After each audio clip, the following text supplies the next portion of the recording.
Bienvenidos nuevamente, estudiantes de grado 7.5 a esta clase de sociales. Ya estamos a punto de terminar temas de este tercer periodo. Ya la otra semana vamos a empezar a trabajar con la acumulativa. Yo les voy a enviar la acumulativa por medio de la plataforma y también les voy a enviar la fotocopia para los que la necesiten sacar.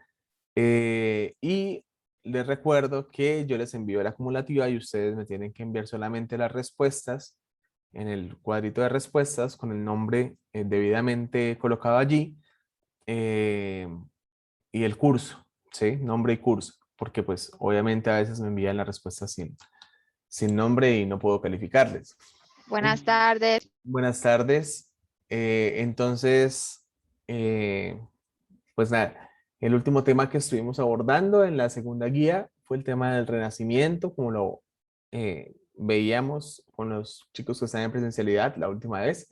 El tema del Renacimiento tiene que ver con cómo la iglesia cristiana fue perdiendo poder ante distintos elementos que fueron influenciando eh, el resurgimiento de una cultura clásica, ¿no?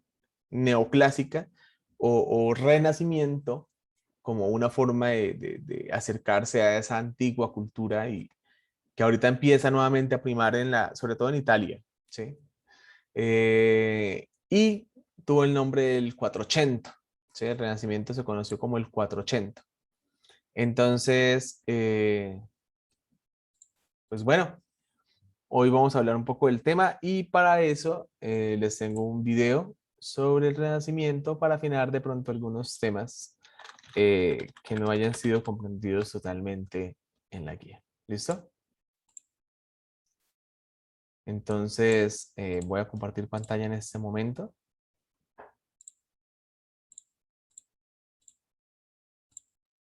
Necesito que me comenten si se escucha bien. ¿Suena bien? Sí, profesor. Perfecto. Entonces vamos allá. Sí, profesor.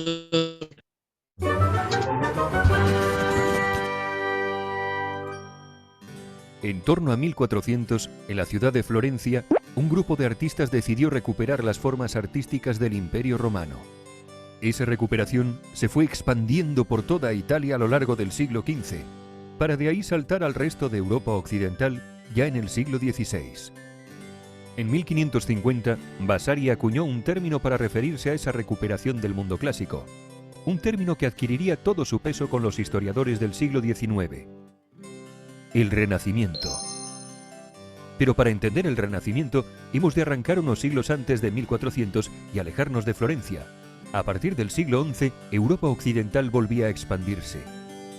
La reconquista cristiana de la península ibérica, las primeras cruzadas a Tierra Santa o el avance alemán más allá del Elba. En ese ambiente de crecimiento, el mundo cultural también se animó, surgieron las universidades y se impuso la escolástica aristotélica. Tras la conquista de Constantinopla por los cruzados en 1204, los estudiosos medievales ya podían acceder directamente a los textos griegos clásicos, traducidos al latín años después por, entre otros, Guillermo de Moerbeke.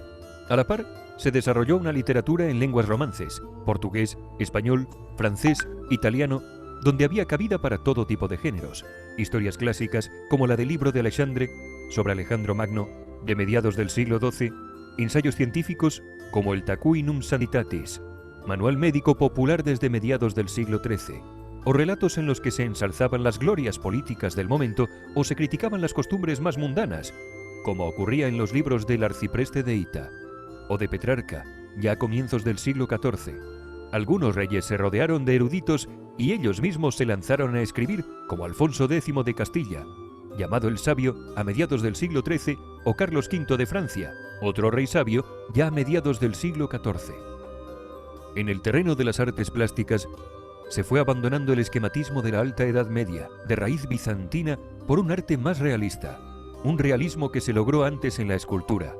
Pensemos en el pórtico de la Gloria del Maestro Mateo de finales del siglo XII, o el Adán de la Catedral de Notre Dame de París, de mediados del siglo XIII. Más destacado aún es el trabajo de Klaus Schluter, en torno a 1400. En la pintura, fue más difícil superar el esquematismo bizantino, además de que las técnicas pictóricas mayoritarias, temple y fresco, dificultaban las correcciones y no permitían detalles. Con todo, desde el siglo XIII, los artistas trataron de romper con ese esquematismo en dos frentes, dotando de mayor expresividad a sus figuras y enfatizando la tercera dimensión.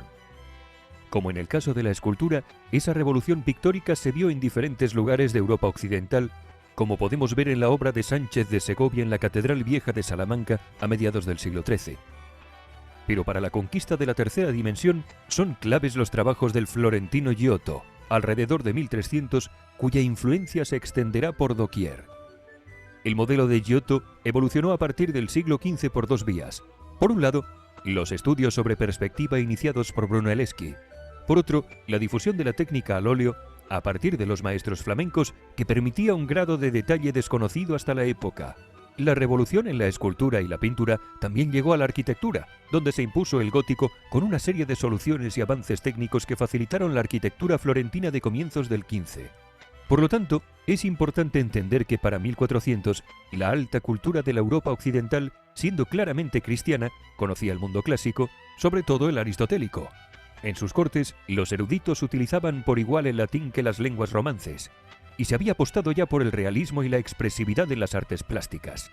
Ni el autor del libro de Alexandre, ni Moerbeke, ni Alfonso X de Castilla, ni Carlos V de Francia, ni el arcipreste de Ita, ni Petrarca, ni Klaus Schluter, ni Giotto eran hombres del prerrenacimiento.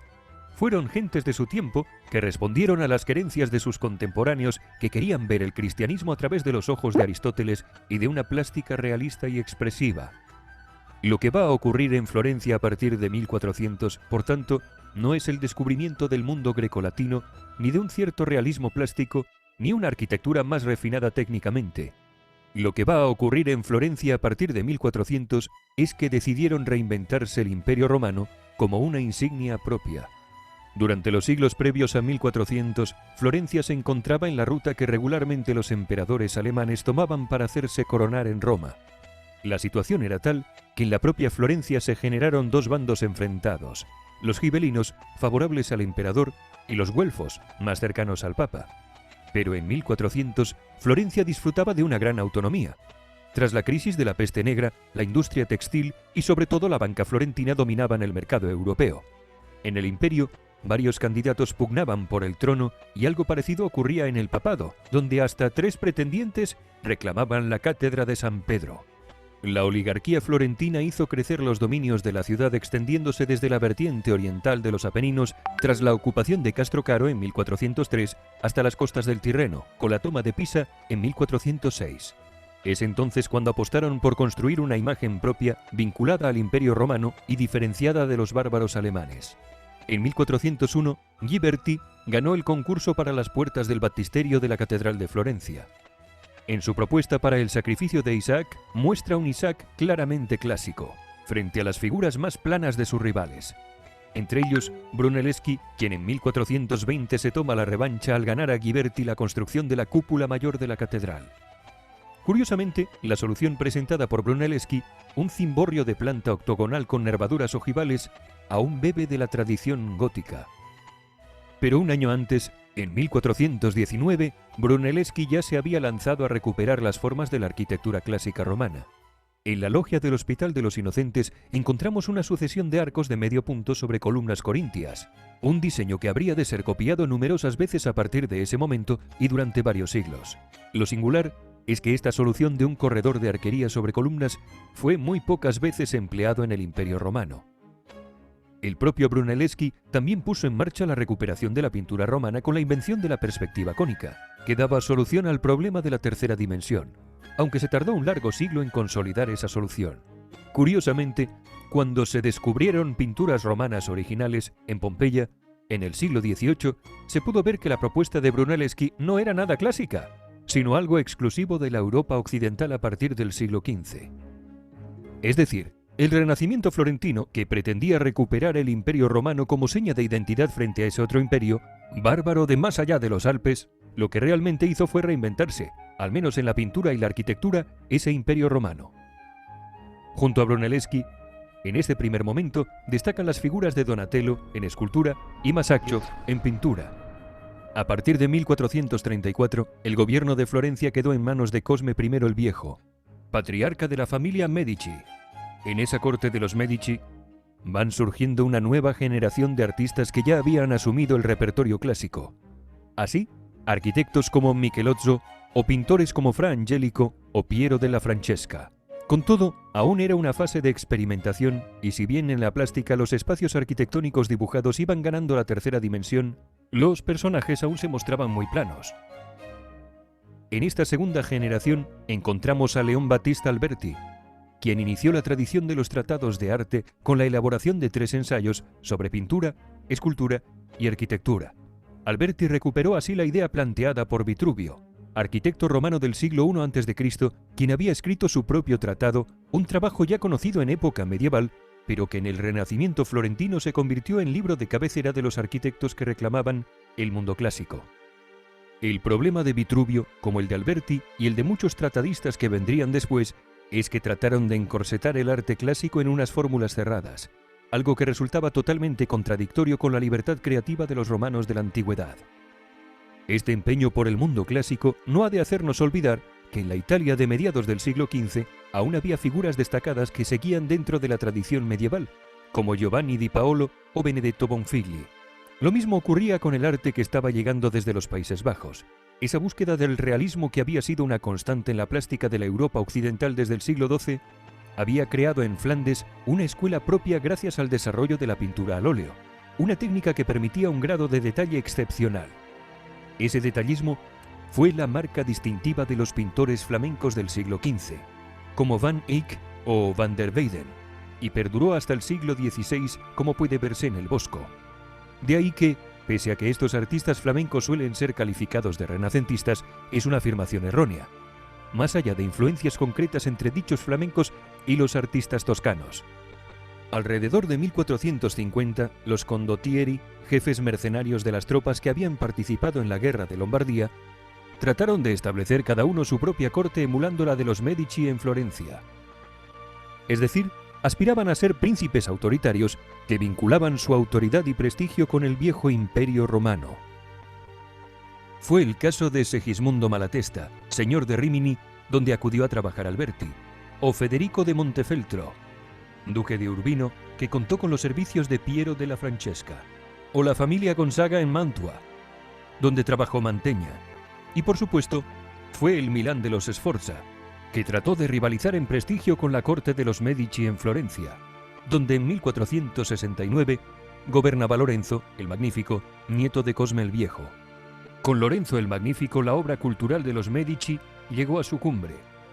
Si la recuperación del mundo clásico era una forma de distinguir a Florencia de los bárbaros del norte, una idea que se expandió por toda Italia desde mediados del siglo XV, los Medici fueron más lejos. Su corte se rodeó de los llamados humanistas, eruditos que no se conformaron con rememorar el Imperio Romano, sino que trataron de acudir a las fuentes originales, aprender el griego y aprovechar a los sabios huidos de la Constantinopla conquistada por los turcos en 1453. Un modelo humanista que necesita de muchas precisiones. Es cierto que hubo interesantes estudios filológicos en esa vuelta a los originales, como el de Lorenzo Valla, demostrando la falsedad de la donación de Constantino, en donde supuestamente este emperador daba el centro de Italia a los papas. Pero dicho documento ya había sido cuestionado siglos atrás. Es cierto que los sabios huidos de Constantinopla habían traído algunos tratados griegos poco conocidos en Europa occidental. Es cierto que muchos príncipes adornaron su prestigio haciéndose rodear de eruditos y poetas, pero algo muy similar había ocurrido en Europa desde el siglo XII. En realidad, la gran novedad de la corte de los Medici fue la vuelta a la filosofía de Platón, con la creación de una academia neoplatónica en Florencia a partir de 1459. Curiosamente, este resurgir de Platón frente a la escolástica medieval aristotélica se ha visto como una de las marcas distintivas del humanismo.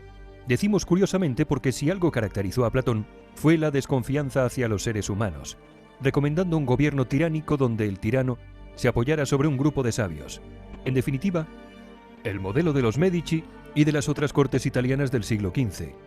Es en ese ambiente neoplatónico donde vemos que se formó la última gran generación del Quattrocento, en esencia, los discípulos de Verrocchio, Perugino, Botticelli, Leonardo, Pese a su apego a Platón, estos príncipes italianos del siglo XV vivían en un mundo cristiano, donde la mayor parte de las obras de arte y arquitectura eran religiosas.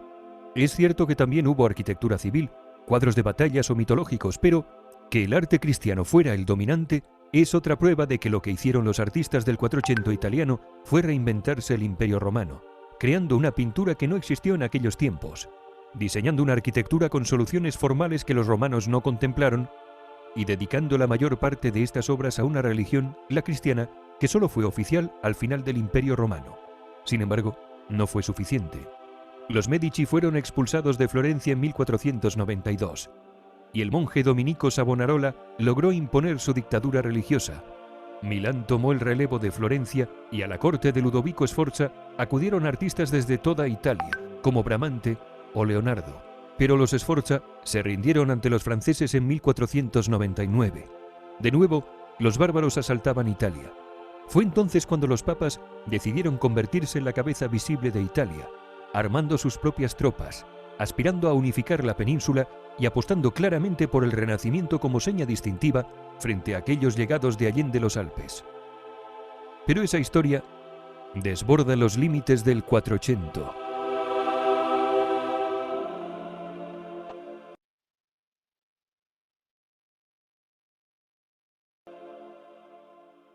Muchos no.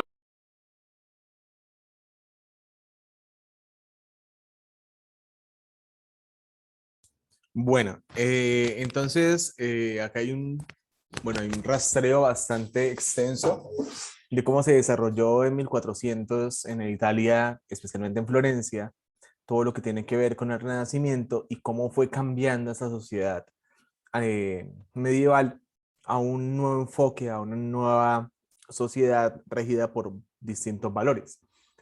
Antes de pasar al siguiente video, que nos complementa un poco más cómo se desarrolló todo esto del Renacimiento, quisiera que por favor me comentaran ustedes cuáles son las principales diferencias que ven entre la sociedad medieval y esta sociedad del Renacimiento, a partir de lo que vimos en el video.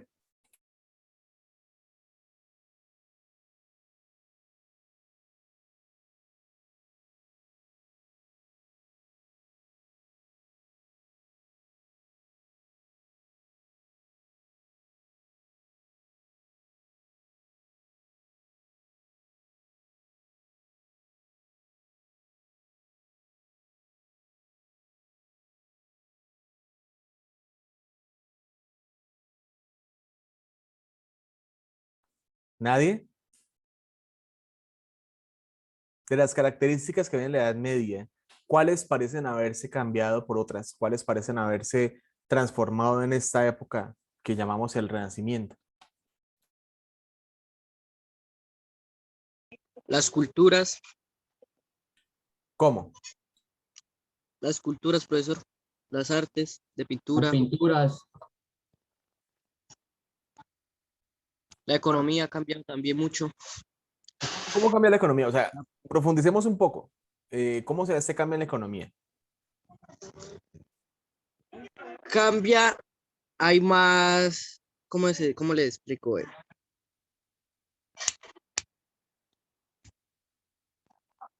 Más políticos, más rama judicial. Hay muchas también en la cultura, Ok. hay varias culturas, o sea, culturas en regiones, muchas. Antes nada más había solamente había una religión, los ateos también, y así, ahora hay culturas muy diversas. Bueno, yo creo que es muy difícil hablar de ateos en la Edad Media. Claramente había Sí. no creyentes, pero Ajá, pues pero no, casi no, en esa no edad podían no como... no se mientan los ateos, en esa edad no se mientaban. Ok, Nada más se mientan era ahora último, que es en la nueva era. ok, bueno, sí, tiene algo de sentido. Ya empiezan a La, ver una concepción distinta de la religión, por ejemplo. Ujú.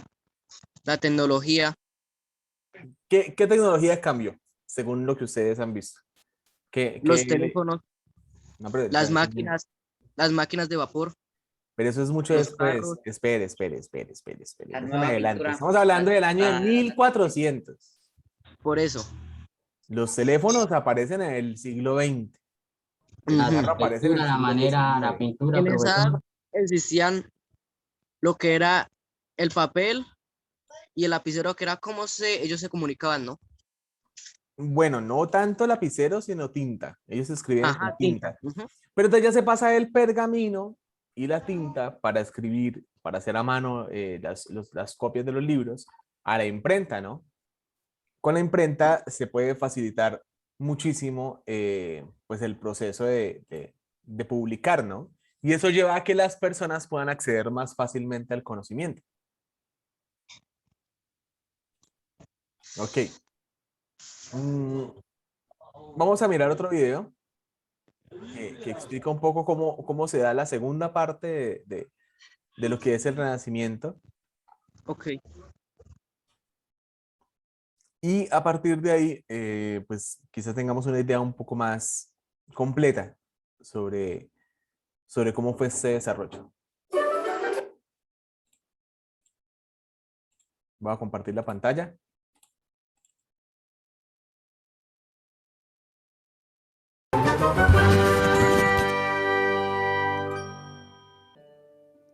En 1400, las élites florentinas pusieron en marcha un programa artístico conocido como el Renacimiento.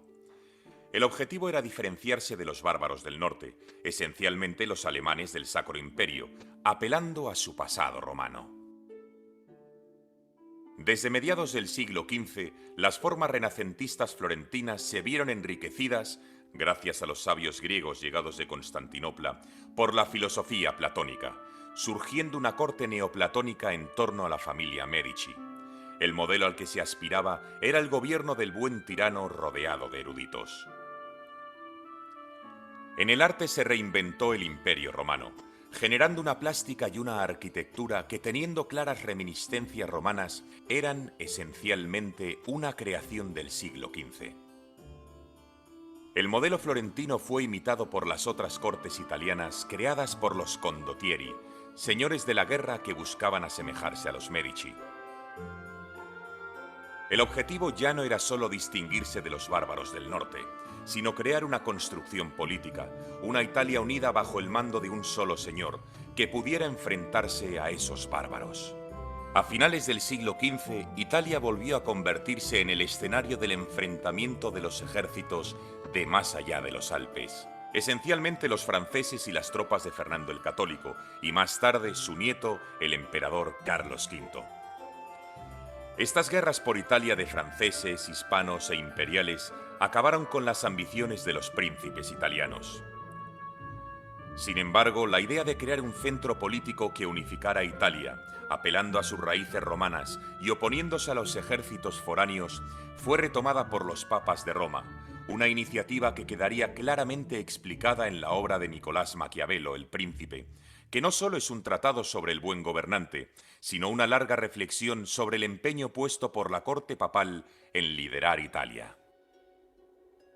Así, entre 1492 y hasta 1527, durante los pontificados de Alejandro VI Borgia, Julio II y los Medici, León X y Clemente VII, los papas desarrollaron un ambicioso programa político-militar, tratando de unificar buena parte de Italia, utilizando el arte y la filosofía florentina del siglo XV como marca distintiva, ahora convertida en lo que los historiadores denominaron el Alto Renacimiento.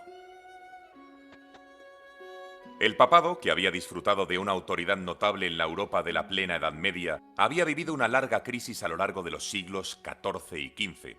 Primero sometido a la tutela del rey de Francia, que logró en 1309 que la sede del papado se trasladara de Roma a Aviñón. En 1378 el papa Gregorio XI decidió volver a Roma, donde murió poco después. La elección de su sucesor provocó la ruptura entre el candidato apoyado por los cardenales italianos y el apoyado por los cardenales franceses.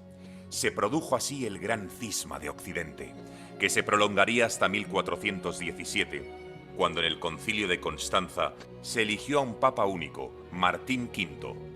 Pero en Constanza, además, se puso en marcha el conciliarismo, que consideraba que la autoridad de la Asamblea Conciliar estaba por encima de los papas, una corriente de pensamiento que volverá a defenderse en el Concilio de Basilea a partir de 1431. Este concilio terminaría en Florencia en 1445, cuando Eugenio IV sentó las bases para recuperar toda la autoridad papal. Comenzaron por rehacer la corte papal en Roma, aún sin capacidad real para extender su autoridad por toda Italia, y aprovechando la moda artística florentina en combinación con otras soluciones, como las tradiciones medievales o el arte flamenco. Es decir, aún no estábamos ante una corte neoplatónica como la que se había establecido en Florencia y se había imitado en otras ciudades de Italia. De esta forma, entre los papas que gobiernan entre Eugenio IV y Alejandro VI Borgia, encontramos pontífices que parecen más apegados a las formas medievales y otros que han sido señalados como auténticos humanistas. Pero recordemos la necesidad de matizar ese término. En tiempos de Eugenio IV, Lorenzo Valla dio a la luz su estudio mostrando la falsedad de la donación de Constantino, el supuesto derecho entregado por este emperador romano a los papas para poseer el centro de Italia. Valla trabajaba en ese momento al servicio de Alfonso V de Aragón, que peleaba con el Papa por el reino de Nápoles. El trabajo de Valla no era una novedad. La donación de Constantino, invención del siglo VIII, estaba puesta en duda desde el siglo X. Fue empleada en la lucha entre Alfonso V y Eugenio IV, y nadie le volvería a prestar atención hasta los tiempos de la Reforma luterana. Eugenio IV fue sucedido por Nicolás V, que comenzó la reconstrucción del Vaticano, destacando la capilla nicolina pintada por Fra Angelico, y rehizo la Biblioteca Vaticana con la ayuda del propio Valla, reuniendo las obras que habían quedado en Roma con las que se habían trasladado a Aviñón y con otras nuevas que hizo traducir del griego al latín. Es decir, no hizo una biblioteca nueva, sino que rehabilitó la que los papas ya poseían desde el Bajo Imperio Romano y toda la Edad Media. En tiempos de Nicolás V, Constantinopla cayó en manos de los turcos en 1453, y sus sucesores hubieron de preocuparse por tratar de reunir a los monarcas cristianos para combatir a los turcos o fortalecer a la Inquisición frente a las herejías. Los papas trataban con ello de recuperar su autoridad universal, de clara tradición medieval. Buen reflejo fue la remodelación de la Capilla Sixtina a partir de 1477, bajo el gobierno de Sixto IV. El Papa hizo venir de Florencia a los artistas más destacados de la época: Botticelli, Perugino, Ghirlandaio. La capilla era un edificio rectangular rodeada por una galería sobre matacanes corridos en la parte superior, una solución muy habitual en la arquitectura tardogótica. Al interior se desarrollaron dos grandes programas iconográficos. En la pared sur, la vida de Moisés, la vieja ley. En la pared norte, la vida de Cristo, la nueva ley. Entre medias, una galería de papas. Con ello, Sixto IV demostraba que estaba lejos del supuesto ideal humanista del hombre como centro del universo, y venía a recordar que el gobierno del mundo emanaba de Dios, mediatizado por el poder de los papas, el viejo sueño medieval de la autoridad universal del sumo pontífice. Con el Papa Alejandro VI Borgia, a partir de 1492, estos sueños universales dejan paso al empeño de los papas por dominar Italia. Alejandro VI, que estableció un complejo equilibrio entre los conquistadores franceses y aragoneses, contó con los servicios de su hijo César Borgia, que amplió las posesiones papales en el centro de Italia. La labor de Alejandro VI será continuada por su sucesor, Julio II, quien no solo fue destacado líder militar, sino quien apostó claramente por las formas del Alto Renacimiento para embellecer Roma. En ese momento, en 1503, se había planteado un debate artístico entre Leonardo da Vinci y un joven Miguel Ángel en la decoración del Salón de los 500 del Palacio Viejo de Florencia. A Leonardo le encargaron pintar la batalla de Anghiari y optó por un estudio naturalista de un grupo de guerreros a caballo. Por el contrario, Miguel Ángel, en la batalla de Cascina, apostó por un grupo idealizado de soldados atrapados de improviso. Ese modelo idealizado de Miguel Ángel supuso al mismo tiempo el éxito del realismo que se había venido experimentando desde el siglo XII, de la perspectiva de Brunelleschi, pero sobre todo de la idealización, una forma de concebir el arte que se impondría en la Roma de Julio II, y de ahí en el resto del mundo occidental hasta el siglo XIX. La mayor parte de las obras impulsadas por Julio II se realizaron para engrandecer el Vaticano. A Bramante le encargó la reconstrucción de la Basílica de San Pedro, una obra que no concluiría hasta siglo y medio más tarde. La propuesta de Bramante era un templo en cruz griega, con una gran cúpula sobre el crucero, desarrollando el modelo que el propio Bramante ya había construido en San Pietro in Montorio. Una vez más se concebía un edificio a partir de unas formas romanas, pero con una solución que nunca se había dado en el Imperio Romano.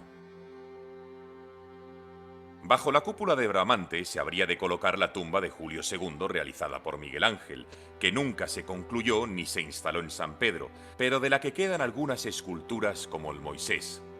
El proyecto de la tumba de Julio II se vio interrumpido porque el propio Papa encargó a Miguel Ángel, entre 1508 y 1512, pintar la bóveda de la Capilla Sixtina, rehecha en tiempos del tío de Julio II, Sixto IV.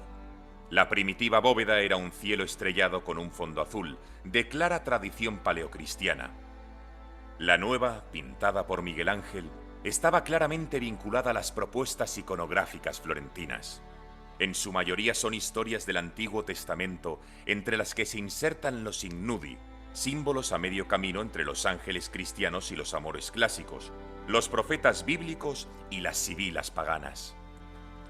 El resultado es una obra que, más allá del mensaje iconográfico, siempre al servicio de la Iglesia Católica, muestra un modelo de belleza ideal. Ya no se trata de mostrar la naturaleza tal y como es, sino de mejorarla.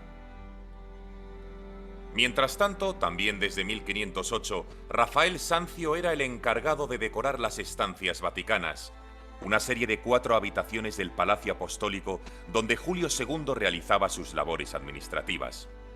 Aquí se encuentra el fresco de la Escuela de Atenas, donde Rafael pintó a los filósofos más famosos del mundo antiguo y el medievo. Esta pintura se ha convertido en el emblema del Renacimiento, entendido como un momento de brillo humanista, donde los hombres robaron protagonismo a Dios. Es una interpretación errónea.